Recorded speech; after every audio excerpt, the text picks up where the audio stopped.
Welcome to Module 2. In this module, we are going to learn 100 Dresses Part 2. Miss Mason, she got a letter from the monitor.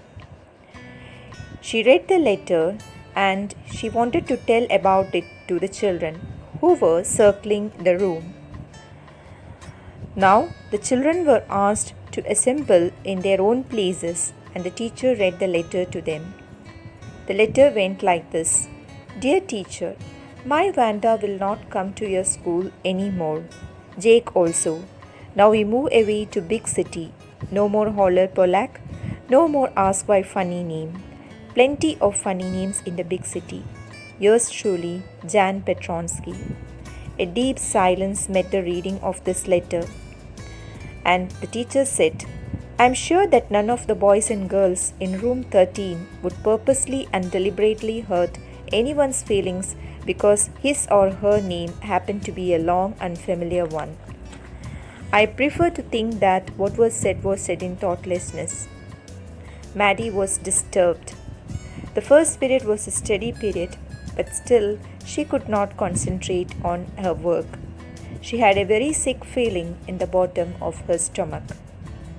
She tried to put herself in Vanda's shoes and feel how that girl would have felt. She turned around and stole a glance at Peggy.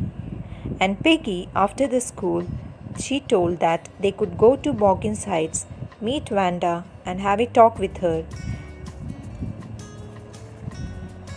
The two girls hurried out of the building up the street towards Boggins Heights, the part of the town that wore such a forbidding air on this kind of a November afternoon, drizzly, damp, and dismal.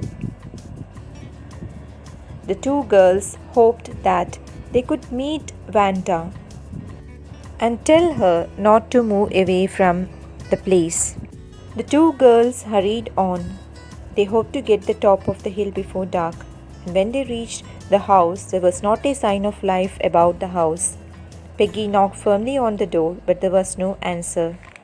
And then they understood that the Petronskys were gone, and there was no chance of making amends. Maddie turned this idea carefully over in her head, for it was there were anything in it, she could not have to feel so badly. But that night she could not get to sleep. She thought about Vanda and her faded blue dress and the little house she had lived in.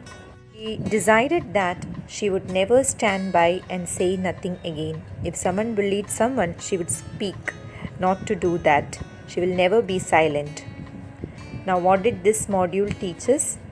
This module taught us that Miss Mason received a letter. The letter mentioned about Vanda's disappearance to a city. And then it also tells us how Maddie and Peggy felt about bullying Vanda and how they repented over their action. It also tells us how they tried to apologize for their actions.